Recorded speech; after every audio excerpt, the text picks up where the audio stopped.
Olá, bem-vindos a mais um Química com Deboito. E a ideia aqui é falar um pouquinho sobre o átomo, né? Continuar a história do átomo. Dentre as personalidades muito importantes, já falamos então da antiga Grécia, de Demócrito e Leucipo, e depois falamos de Dalton, que comprova experimentalmente a existência do átomo. Dalton previa, né, dentro de seus estudos, que o átomo seria neutro, mas a descoberta da eletricidade trouxe uma incógnita muito grande. Se o átomo é neutro, como explicar a eletricidade?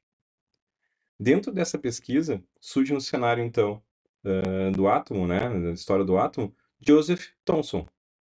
O que Thomson fez? Bom, ele dá continuidade aos estudos de Dalton, né, mas ele responde a essa pergunta. Ele faz trabalhos envolvendo raios catódicos. A gente vai falar um pouquinho mais sobre isso agora, tá?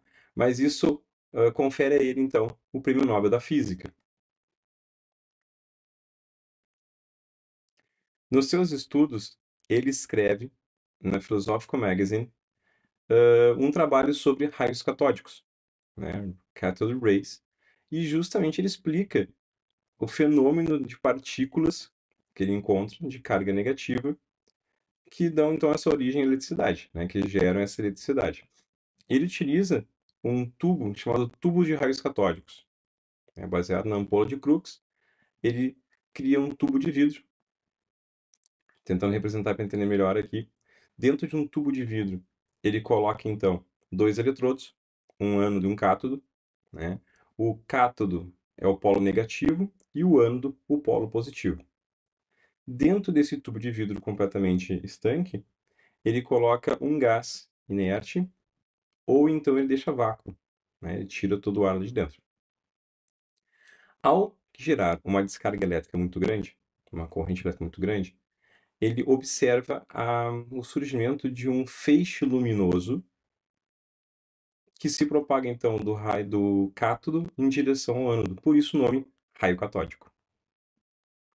Ao aproximarmos um ímã de polo positivo e outro ímã de polo negativo perto do tubo, é possível observar que esse raio catódico ele se curva em sentido do polo positivo desse magneto. O que é possível concluir a partir daí? Com o uso dos ímãs, ele conclui que os raios catódicos possuem carga negativa. Se são atraídos pelo polo positivo do ímã, é porque eles possuem carga negativa, esses raios. Então, primeira conclusão muito importante. Na sequência, ele coloca lá dentro desse tubo de raios catódicos uma pequena ventoinha, um pequeno moinho, né? Um pequeno catavento, vamos botar assim, um pequeno catavento.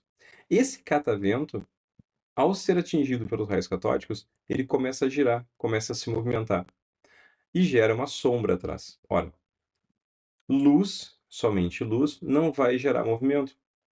Dessa forma, apenas luz sendo emitida não deveria movimentar esse pequeno catavento, né? Para que esse catavento tivesse movimento, necessariamente deveria ter matéria ali. Então ele conclui que estes raios catódicos são formados de partículas materiais e que se deslocam em linha reta devido à formação da sombra atrás dele. Essas partículas materiais até o momento não teriam nome, então ele batiza de elétrons. E para finalizar, ele faz um terceiro experimento, onde ele troca o gás dentro do tubo e os eletrodos. Ao substituir os eletrodos e o gás, ele nota que também há formação do raio catódico. Ou seja, esse tipo de raio de matéria, o elétron em si, vai estar presente em todo tipo de matéria. Juntando essa ideia, se é feito de matéria, se possui elétrons, então, se está presente em todas as substâncias, em todo tipo de matéria, que conclusão ele tirou? Que essas partículas devem estar no átomo. Então, ao contrário do que Dalton dizia, que era maciço e indivisível, Thomson propõe a existência de partículas negativas chamadas elétrons, que estariam dentro do átomo.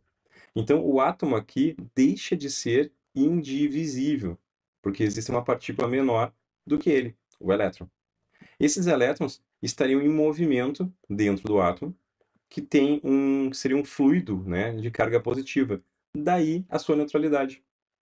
Se tu tem um fluido onde tu tem uma parte positiva do átomo e uma parte negativa, as duas vão se anular, as suas cargas se anulam, né, dando essa proposta então de neutralidade.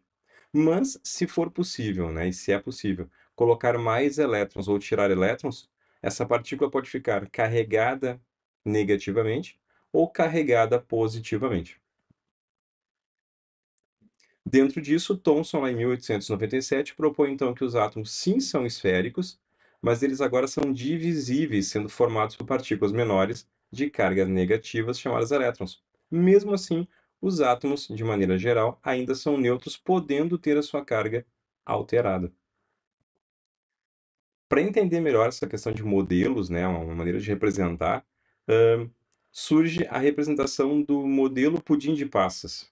Né? Na época se comia pudim de passas na Inglaterra, mas aqui a gente não tem esse hábito, então para tentar comparar um pouquinho e entender melhor, a gente usa aqui a comparação de um panetone ou um chocotone, né, um panetone de chocolate, onde as pequenas partículas de chocolate seriam os elétrons imersos numa massa positiva, que seria a massa do próprio panetone. Ok?